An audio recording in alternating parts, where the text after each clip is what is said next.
Thank you to everyone who's here in person, and thank you to our friends joining us online. My name is Allison Sansoni. I'm the program director here at the Writers Museum. We're so glad you're here, and I have a few short housekeeping notes before we begin today. Our book-selling partner here and online is Seminary Co-op Bookstore. You can find them in the back, or you can order a copy of the book online from a link that we'll post in the chat if you don't already have a copy of your book. If you like the kinds of programs you're seeing from the AWM, you can become a member and get discounted tickets and special access to events like our upcoming happy hour series, Get Lit, which next week includes horror movie trivia and spooky cocktails for October. If you're watching from home, you can join as a member at AmericanWritersMuseum.org. Thank you all for being here and for valuing the past, present, and future of American writing. In end credits, Patty Lin tells the story of how and why she walked away from everything she ever wanted when the cost of achievement in Hollywood became too high. Patty's credits include Freaks and Geeks, Friends, Desperate Housewives, and Breaking Bad. She's also written pilots for Fox, CBS, and Nickelodeon. Her Breaking Bad episode, Gray Matter, was nominated for a Writers Guild Award for Outstanding Script of 2008 in the episodic drama category. She lives in Los Angeles with her husband. She's here in conversation with Zibby Owens, an author, publisher, award-winning podcaster, CEO, bookstore owner, and mom of four. Creator and host of the award-winning daily podcast, Moms Don't Have Time to Read Books, Zibby is also the founder and CEO of Zibby Media, dubbed the Zibbyverse by the LA Times. It includes a publishing house, magazine, podcast network, retreats, classes, Zibby's Book Club, and Zibby's Bookshop, an independent bookstore in Santa Monica, California. A writer herself, Zibby has published a memoir, Bookends, a memoir of love, loss, and literature, and a children's book, Princess Charming. Welcome to both of them. Please join me in welcoming them.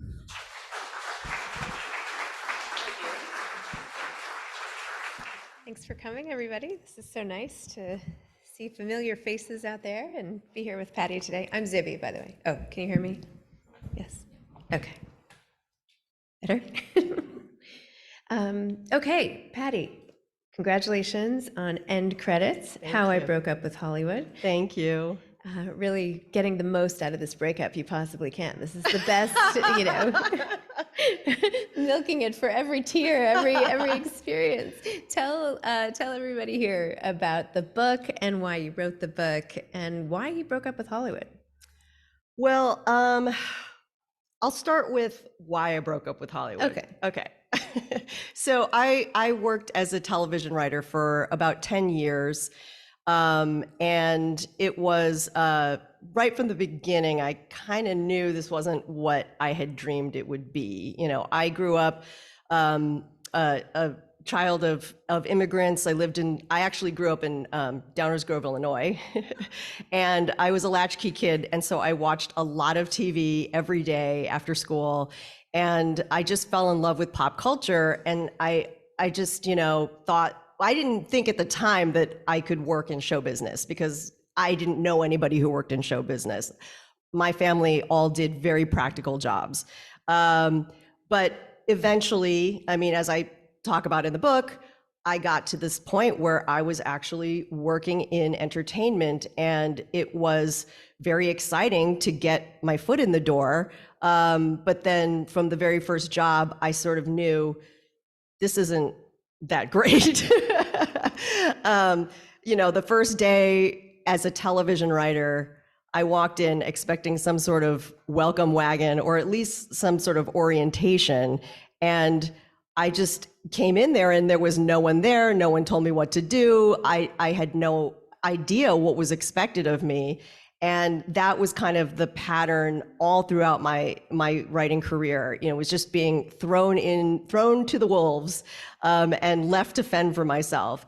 So it was just, job after job of long hours, no work-life balance to speak of, a lot of toxic workplace culture, and politics, a lot of office politics and on-set politics.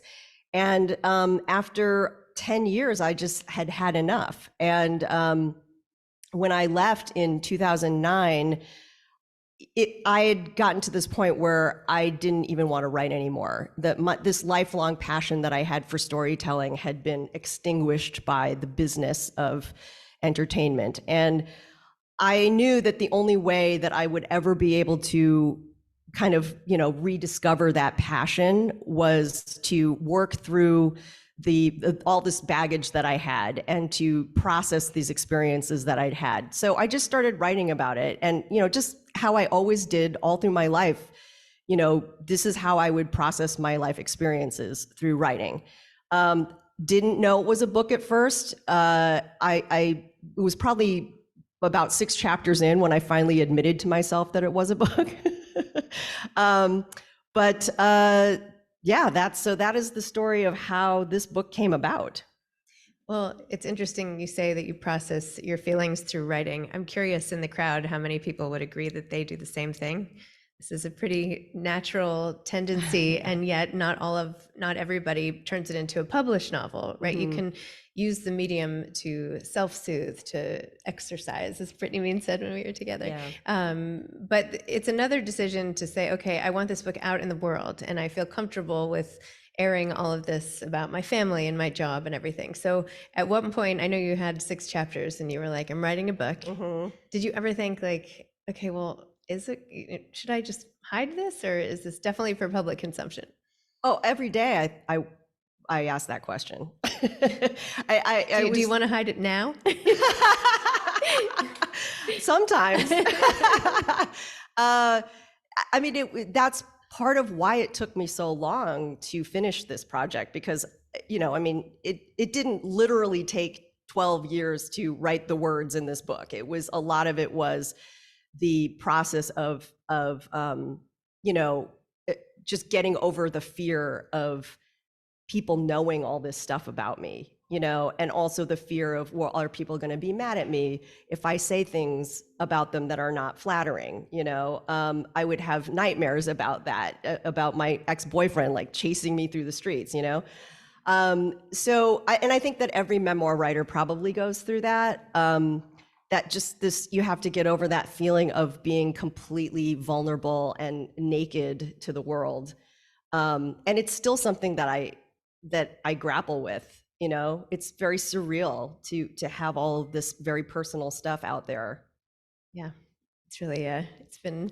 Oh, you wrote one too. No, I was talking more about your being thrown into the deep end of publicity. Oh, because yes. At the beginning, when Patty's book first came out, if you're not aware, there was a huge Time excerpt, and then like every media outlet picked up all of these talking points about France. I probably should not bring more attention to this bad time of now you're all going to Google it. But anyway, so it was a quick, had to be a quick learning curve of how to handle all of that. So yeah, I'm sorry about that. No, I was, maybe this was naive, but I did not expect so much attention on this book. I just thought to me, it didn't seem like there was a lot of,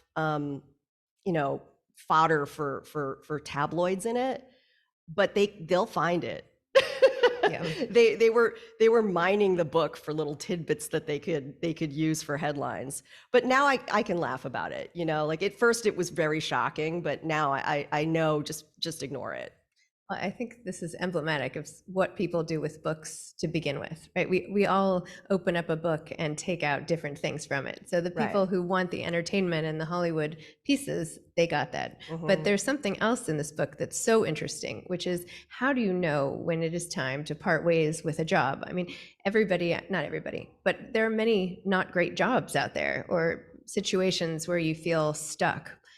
But do you have the courage, or do you have enough of a next step or self-knowledge to know that, this is not going to get better and I need a full-on shift, even though I'm in a glamorous field that people would kill to be in. So how did you know that this was it for you, and how did you gain the courage to make that call?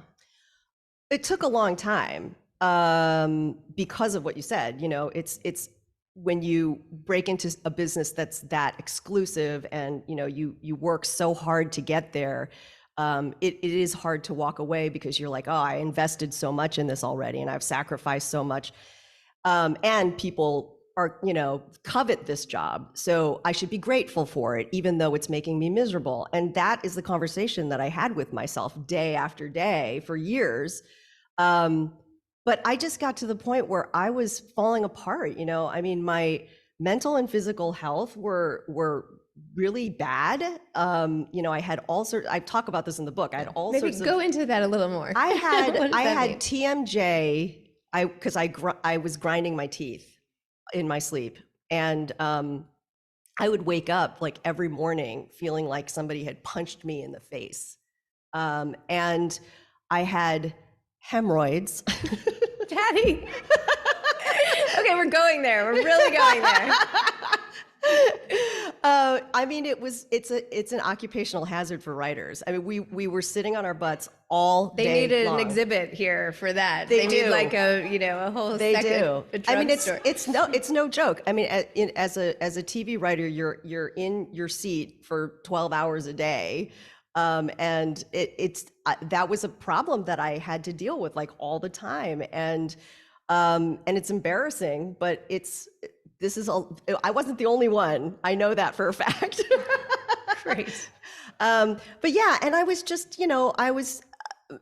emotionally, I was just a mess. I was also in a long-term relationship with another television and film writer, and our relationship was not going well.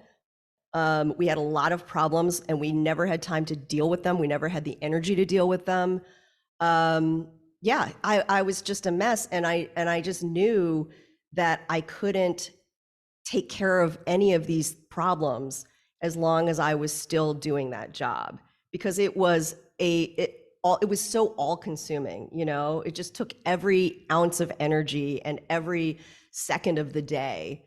I just knew I had to get away from it if I was ever going to take care of myself and become happy. It's amazing. So do you ever miss the star, not the star power, but the celebrity closeness, seeing culture being made right in front of you and having the whole world talk about what you're doing in the writer's room and all of that? No, not at all. No, I mean, honestly, I do not miss that at all, because I feel like when I was doing that job, I never felt that. I never felt that the glamour that you're talking, maybe once in a while, like when I went to the Dominican Republic with Salma Hayek and flew on Sammy Sosa's Gulfstream jet. That was kind of cool. That was cool. But it wasn't like that all the time. Most of the time we were locked away in a writer's room, 24/7. And it was like, I never really got that glamour. And as far as feeling like I had contributed to pop culture or the things that people were talking about, it was like, more often the feeling was my name would be on a script and I would feel no connection to it whatsoever, because that script had been completely rewritten by my boss, or by all the other writers in the room. And that just happened so many times that I didn't feel that sense of ownership over anything the way that I do with this book, for instance. Right. Well, it's also interesting because you have to share it with so many people. Mm-hmm. I mean, walking around this museum, it's a lot about the solitary process of writing and what each individual writer contributes and what are their habits and how do they do it and where are they in history. But there aren't, that I saw at least, any, except for the community section about book clubs, groups of people writing the way that they do in writers' rooms, or even people who collaborate on books to authors, because it's a totally different process. Mm-hmm. How do you know if you're going to be good at that or you're not going to be good at that? And you don't know until you get there. Because I had always been a solitary writer. I think most people are when they start out. You sit there and you write a story by yourself. And the first time I wrote scripts, sample scripts to try to get an agent, I did those by myself. It took me a couple of months to do them. And then as soon as I got employed as a television writer, it was write with other people and do it in, a couple of days, finish the script in a couple of days. And that was such a culture shock for me. I didn't really even know how to do it at first. And then, I learned, like, you sit there in a room and people are just sort of pitching out ideas. They're pitching lines of dialogue, they're pitching lines of action, and then someone's typing it up. And that's how you write as a group. But to me, it never felt natural. It never felt comfortable. And in order to succeed in that kind of environment, you have to be good at performing. You have to be a little bit of a showman, especially if you're writing comedy. You have to be able to pitch jokes well. And that was something I never felt like I could do well. So that's something that I think a lot of people going into the business do not understand, is how much of that skill you have to develop. Interesting. It's today with how easy it is to Google everything, and you can Google anybody who's on the end credits of anything and figure out who are they, where are they on IMDb, what have they done. And the idea that you even got into this, and I know that part of it, and maybe you could tell a little bit about that story of how you broke in, but it's so unlikely for anybody to have broken in, and also the complete lack of transparency before versus now with books like this and so many other ways. Right, yeah. Well, yeah, I mean, so the thing that Zibby's alluding to is that my first, taste of show business was I went to go get tickets to the Letterman show, because I was a big fan of the Letterman show. So I went to New York and went to 30 Rock and went up to an NBC page at the information desk, and I said, "Can I get tickets to tonight's show?" And he's like, "People have written away for tickets for like months ago." But I got to talking to him about his job, and he was just a regular guy from Queens. And, that was the first time I met somebody who actually worked in show business, and I realized that normal people can do this job. And I asked him, how would I get an internship at the Letterman show? Because I knew that they had college interns, because sometimes Dave Letterman would talk about them on the show. And so this page said, you just write a letter to the producer and they'll bring you in for an interview. And I just thought, it cannot be that easy. But it was. And so I wrote the letter, got called in for an interview, and got the job. And that was the first time I worked in show business. Wow. And that page ended up being my boyfriend for 10 years. That's also in the book. More details to uncover. You'll have to read to find out. I bet people are wondering what the PS is of the story. You left show business. Obviously, you've written this memoir. What else? What's gone on since you made that decision? Did you go into like a total funk and thought like, oh my gosh, I'll never work again? Or were you just like upbeat and, oh God, I'm just going to go to yoga every day? I'm kidding. No, I've been in many funks since then. Yeah, I mean, this book was a lifeline in some ways, because it allowed me to, rediscover that love of writing. It gave me something to do. It gave me some structure in my life. And there were times I thought, well, I should go find a job. I should get some sort of job. Especially after my TV money ran out, I was like, I really should get a job. I was very lucky that I married a great guy who, has been supporting us. And, and every time I said to him, I need to go get a job, he was like, you need to finish this book. I mean, he was just so supportive of it. And I have done some other work. I do background acting sometimes. And you can just go behind me and act. We have some cameras going. So yeah, that's a whole other story, because that's a really weird thing to go from being behind the scenes as a writer to then being in front of the camera, albeit in the background, blurry most of the time. But in some ways that's been really fun, because as a background actor, I'm not in control of anything. Like, that sort of lack of responsibility is really refreshing. Yeah, and so I've also just been doing, any sort of creative project that seems interesting to me. I learned how to sew, so I make clothes, I make costumes. I get super obsessed with Halloween costumes. We are in the we are in the market for a werewolf costume. Oh boy, If you want to make us that. I don't know if I'm No? that good. Okay. All right. Hopefully we can push that aside. So being that this is a writer's museum, I'm curious about your process. We have all these amazing typewriters behind us, and you seemed very comfortable just hopping next to one and getting going. For writing the memoir, tell us what that looked like for you. Well, my process of writing this book changed a lot over the years. At first, I was pretty disciplined about it because I kind of had to be, just because I had so much resistance to writing at that point. So I set up a lot of practices for myself to try to help myself get through this trauma. And, when I say trauma, like I'm talking about, having written for TV, there was just a lot of just rejection constantly. Constantly having my ideas, shot down in really cruel ways, having my work rewritten to the point where it was unrecognizable, often getting no feedback at all. That's another form of sort of like, trauma as a writer.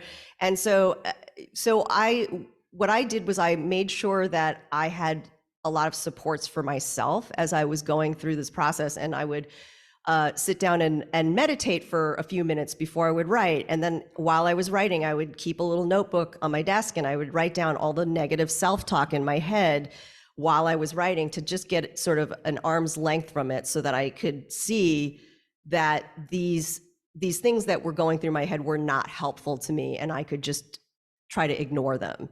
And then after I would write, I would sit down and I would meditate again and I would sort of like just kind of counsel myself through it. And that was really helpful. After doing that for a long time, I felt like I could write again without just this barrage of negativity going through my head. And then later on, after I got past that sort of, what I think of as a rehab period, then I could write in a much more casual way. So I would just sometimes write for a couple of hours a day and then go do other things. And sometimes I would go for months without writing at all, just if I got involved in some other project or I was traveling or doing some other things. But I always came back to it. I just always knew deep down that I wanted to finish it. On the wall over there, there's this whole ode to writers, and I'm sure all of you have seen this before. But as a writer myself, and someone who has sort of identified myself that way, even though recently I can say I'm an author, but I've always been a writer. To see, first of all, a whole museum dedicated to like what we do is just like mind-blowing, something that feels so personal. But over here on the wall, it also talks about different habits and things like that affect the writer. So I just wanted to do a speed the donuts round. And cheese? Yes, don't skip to the donuts. So there were four little quadrants over there. So the first one is, and I can answer too, and I can open it up because I'm curious other people's answers to this as well, but go-to snack while you're writing. I don't eat while I write. Ugh, it's so annoying. All right, I eat a lot when I'm writing. Chocolate covered almonds are one of my favorite things. What is? Okay. Cheez-Its. See those crumbs? I feel like we get on the keyboard. It's the only thing. Anyone else? Good snacks? Popcorn. Yogurt. Okay. Oh, that's so healthy. Okay. I would get too distracted by my food. That's the whole point. It's like, okay, animal by your side. Dog.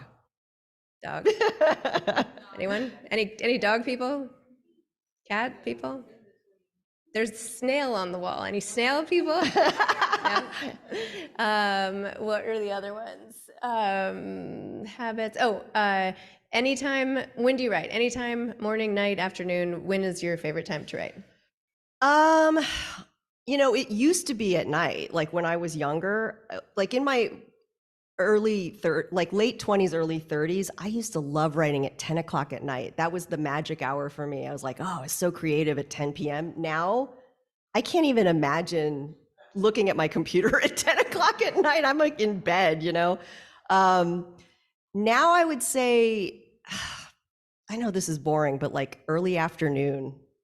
It's not boring. Because and I know that a lot of people swear by, writing in the morning, your mind is clear and fresh and all that stuff. But I like to take care of my emails and all of my admin tasks in the morning so that I can get that off my plate, and then I'll feel freer to be creative.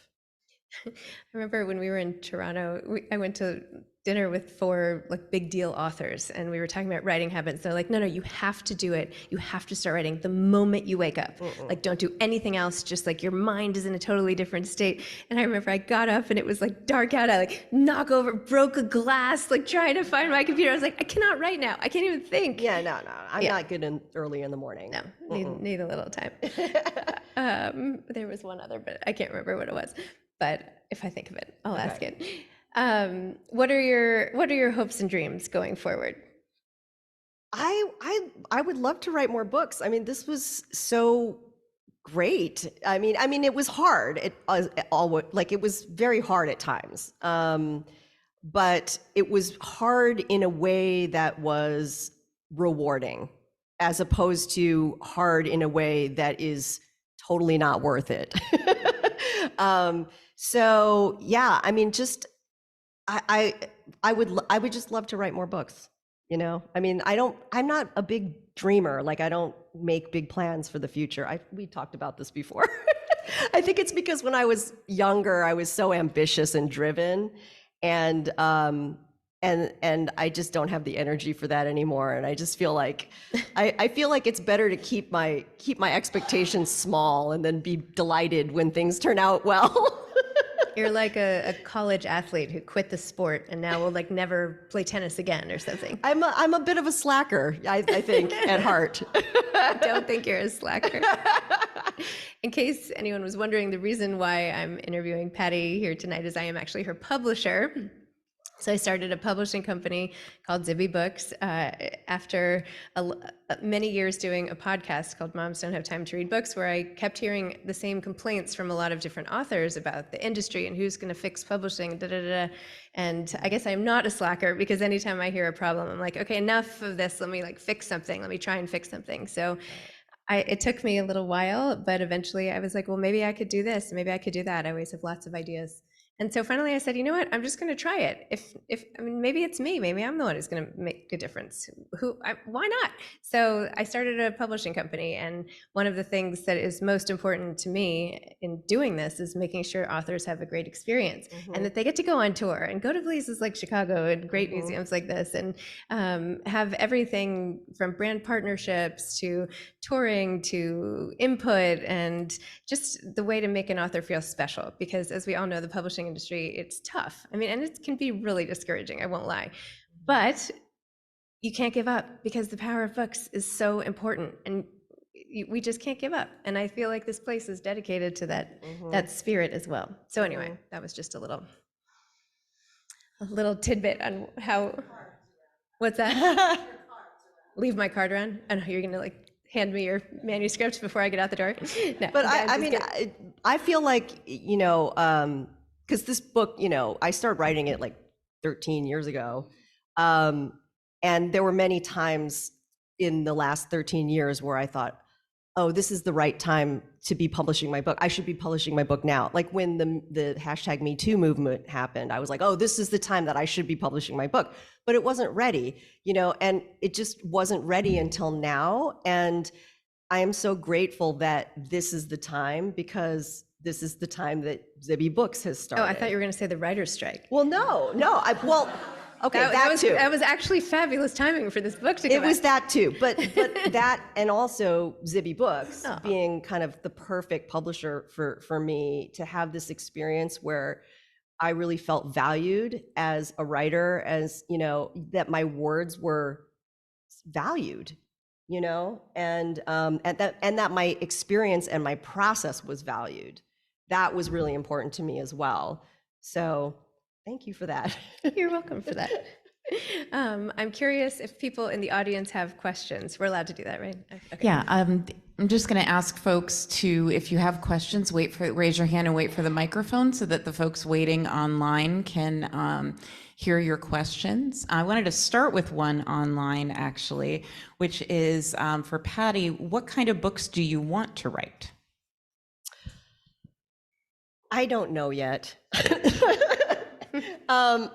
Excuse me. Make something up. She wants to write graphic novels. No, definitely not that. Definitely not that. I used to, there was a time where I thought, well, while I was writing this book, that I wanted to just write memoirs. I was just so into writing this memoir that I'm like, I'm just gonna write memoirs. But now that I've written this one and I've gone through the promotion of this one, I'm like, maybe not another memoir for a while. There's just a certain scrutiny, you know, that you go through as a memoir writer, and I don't know how much more of that I can take right now. So, but I mean, definitely, I would want to write a novel. But whatever it is, I just want it to be something that I feel excited about, you know? First, I'd like to say how much I've enjoyed the evening so far. It's great to be here with you. And I just wondered if you could describe the difference between writing screenplay material, visual material, and writing a book. Mm-hmm. Yeah, I mean, a screenplay, you know, or a script it's like kind of like a blueprint, because you know that there are going to be other collaborators working on it, like a director and actors and the set designer and all of, you know, the props people and everything. And I mean, that's what it's designed to be. It's a collaboration. And so when you're writing a script, you don't put in a lot of description or any of those elements, because, you know, that's other people's jobs. And it's actually considered to be bad screenwriting when you put a lot of that type of description in there. So I, you know, was trained that way. I was, you know, trained to write in that very sparse way. And then when I started writing this book, you know, my prose came out very, you know, flat in a lot of places, and I had to kind of retrain myself to fill it out more with deep sensory details and stuff like that, to just really make sure that the reader felt like they were in the scene with me. So I would say that's kind of the biggest difference. But, you know, also I feel like, you know, when you're writing a script, you have to have a really strong plot, and it has to have a beginning, middle, and end sort of 3-act structure. You know, that's what works for the screen. And when you're writing a book, you know, it doesn't have to follow those rules. And I've read novels that didn't have a whole lot happening in them, but they're still great because they have such a great voice, and they're just, you know, it's just a compelling language. But you can't do that with the screen. It just doesn't work. It doesn't translate to the screen that way. Mm-hmm.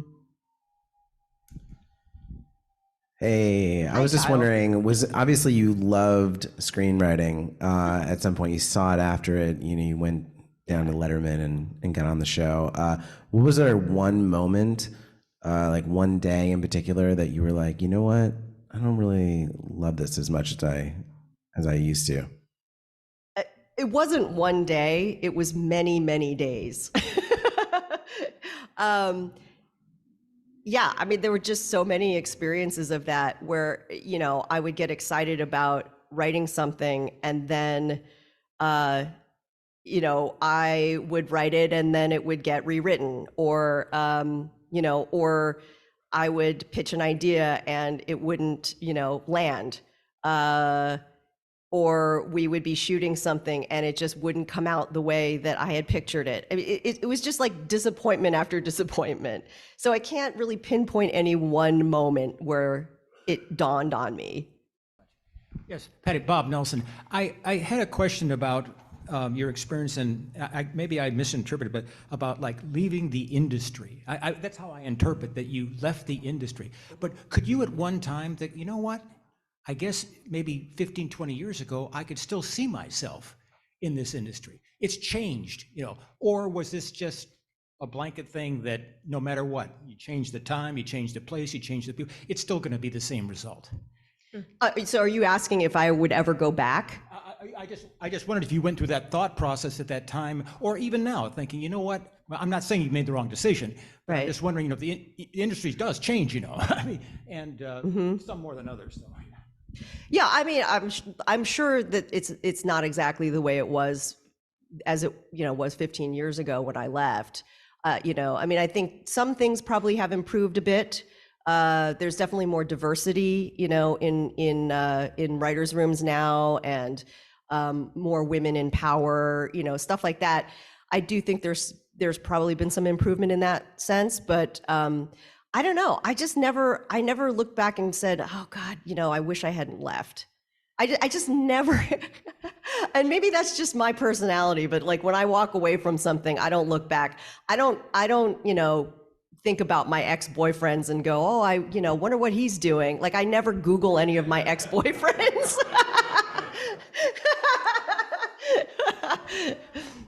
No second guessing, no snacking. I can't even relate to Patty at all. Hi, I got two quick questions. One is, will you be reading an excerpt later? Question. We weren't planning on it, but I can if you. I'm just curious. That's up to you. And the second one, have you had anyone react to the group, your memoir, who was really angry at you? Not yet. Yeah, I mean, so far, everyone that I've heard from has been really positive, and it's actually been great to hear from so many people who read the book and felt like that it spoke to them. And a lot of these people don't have anything to do with show business. I think a lot of people can relate to the experience of working so hard for something and then having it turn out to not be what they wanted. And also just getting burnt out in whatever field they're working in. Like I've heard that from people who work in the medical fields and just everybody. So that's been really gratifying to hear. Also, it's really fun to hear from people that I used to work with who went through these experiences with me, who have reached out to me and said, "You nailed it. You got it totally right." And that's so cool to hear. I've kind of reconnected with a lot of those folks, so that's cool.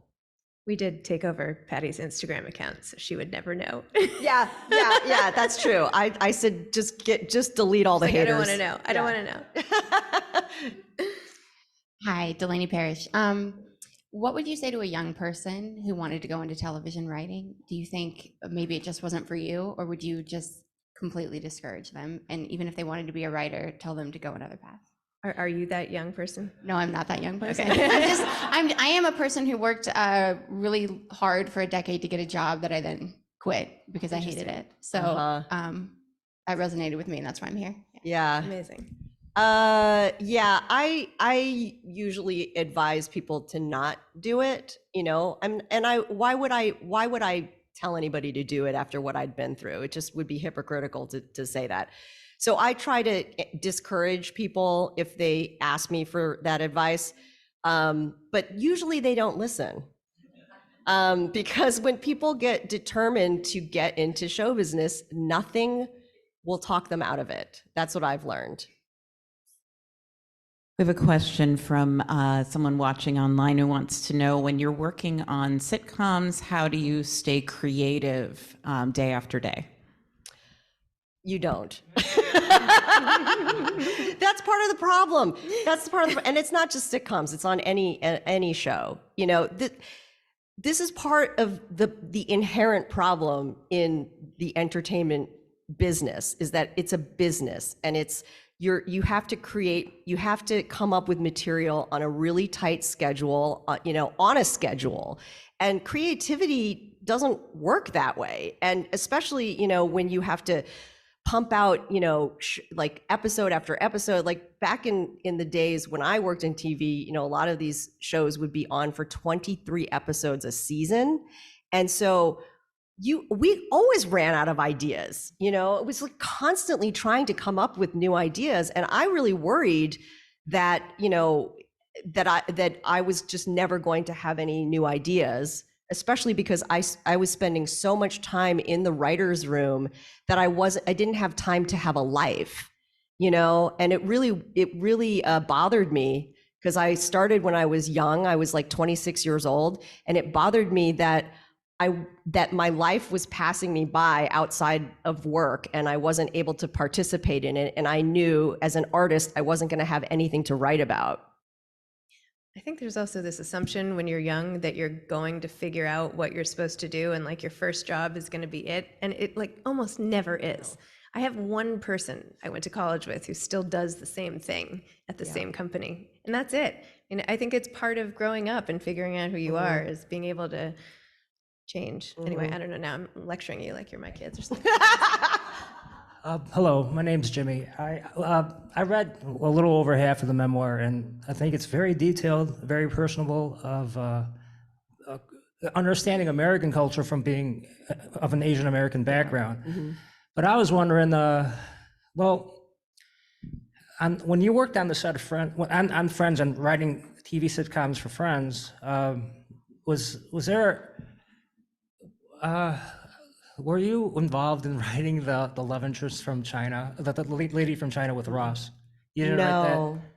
No, I was only there one season. It was the 7th season. I don't recall that storyline. You didn't write that storyline. I was just wondering, because I think the creative process of being an outsider, and you're the only Asian, a bunch of white Jews and maybe other white folks. Did you feel like you were successful when you pitched any ideas, like when maybe they're all sitting, the characters are sitting in Central Park and they're talking about Thanksgiving and TVs, strumming away on a guitar, and in walks Adam Sandler, and then something happens and something funny happens. And did you feel like, did you write anything successful for the show? And you didn't. Did you do anything good? Yes, because I know that it's hard to be a writer. Yeah, I mean, Friends was a very stressful job, just because, first of all, it was a huge hit at that time. It was already, in its 7th year, and it was like the biggest moneymaker for NBC. And so there was just an incredible amount of pressure on everyone who worked on that show, whether you were a writer or whether you were the actors or what, everyone felt that pressure. So that was hard. As far as like feeling successful there, no, I didn't feel successful there, and I think part of it was that, I was not a comedy writer. I wasn't a joke writer. I went into the business because I wanted to write relationship dramas like 30 something. That was what I aspired to do. And the Friends job was, it just kind of came out of the blue. I had worked on Freaks and Geeks before that, and that show was a drama. It was a 1-hour drama, but it had a lot of comedy in it. So that kind of like got me into the comedy world. And so, but I always felt like I'm not a joke writer. Like, this isn't my forte, and they wanted people who could do other things besides write jokes, people who would be good with story and character and stuff. And so I felt, like I could do that, but jokes were just not my thing, so I don't know if that answers the question, but. This is not a question.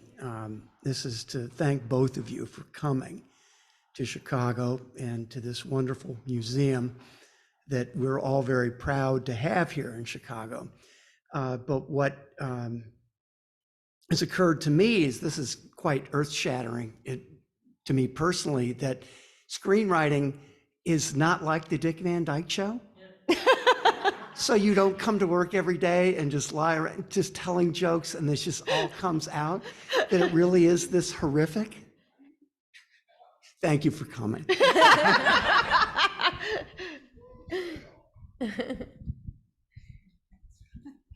Hi, I just wanted to thank both of you and reiterate, thanks for being here. And Zippy, I want to thank you. I've been following you for years. Thanks for what you're doing for publishing. Hooray. And this book sounds so relatable. I left a career as an advertising copywriter and wrote a couple novels and got them published, which is great. But it's not the end of the road there, is it? So I was wondering if both of you could answer this question. Can you speak to the joy, the humanity, and the meaning of writing and producing books in this current climate? I hate to bring up AI, but just the plethora. And how do you feel about that? Do you want to take this or? I personally find a lot of joy in the writing process. Sometimes a lot of stress also, hence the almonds. But I feel like deep down that what I have to say is going to help somebody else. And that might just be, self-aggrandizing in some way, but I feel like by sharing who I am and how I feel, even though it's not, I haven't scaled mountains or done anything so out of the ordinary, but by sharing the pieces of our own lives, there's probably somebody else out there who, when they hear it, it helps. I'm on a kick now I finally started going back to the doctor, which I've been posting about on Instagram at Zibby Owens, if you want to follow me, which I post 800 times a day. But, I can write about it and I can write an essay about it. And then I have people be like, oh my gosh, my mom died of heart disease and this is finally what got me to make an appointment. I'm going next week. That's what it's all about for me. It's not about having a collection of pages sitting on a shelf, which maybe nobody's picking up, but I think it's remembering that even if you change one person's life, that's huge, and not focusing as much on the numbers, right? Why is my book scan number not this? Why is, oh my gosh, great, good for you, congratulations, 750,000 copies, woo, little emojis. But, if you change 25 people's lives for the better, if you save lives, if you just make people laugh, if you encourage people to leave jobs which aren't using their best selves and instead go write beautiful memoirs that inspire other people, I think that's worth it. So even though it is hard and it is a slog, and book marketing is just so hard and it's very difficult to break through the noise, you have to keep trying. You just have to keep trying, because if not, maybe that person out there won't get what they need when they need it. So that's what keeps me going. Oh, thank you. Your turn. We have time for two more Do you want questions. me to talk about The joy? Wait, was it for both? I think it was for both of us. The joy in this current climate of writing. I just find, I don't think about the climate. I just think about the joy of writing. I've always felt joy in writing. And the only time I don't feel joy in writing is when I let all the external stuff in, and I start thinking about what other people think, or I don't know, whatever. It's when I'm just there, in my writing, communing with my words, that's always joyful. And, and I love that my book has been able to reach people, and, and I've, heard from people that I feel the personal connection with people through this book, which is amazing. But that to me is a bonus, because for me, just the act of expressing myself through words is the joy. And it doesn't matter to me if it helps save lives. I'm not as altruistic as Zippy. I also have fun. I really enjoy it. I do it better than other things. I think just, because I think also women get the question a lot of why do you write, or what is the purpose of writing this book? And a lot of women feel like they have to help people in order to feel like that it's worth them writing a book. And I feel like, no, it's okay to just want to express yourself. Patty, you were writing during what I think of as a golden age of episodic television. And now we're getting into a different model with streaming, and not necessarily episodic television, but you'll have a novel or an episode. We just watched one about the Sackler family and opioid crisis, a fictionalized account. Could you see writing in a different atmosphere? Let's say you write a successful novel, someone wants to film it, and you say, no, I will produce it. I will choose the director. I will write the script. I'm not going to be in a room with other writers. I want to be in control. Can you see getting involved in broadcast entertainment or films with a different model? I mean, if I ever wrote a novel and it was optioned, to be made into a movie or a show, I wouldn't say no to it. And I would probably want some creative control over it.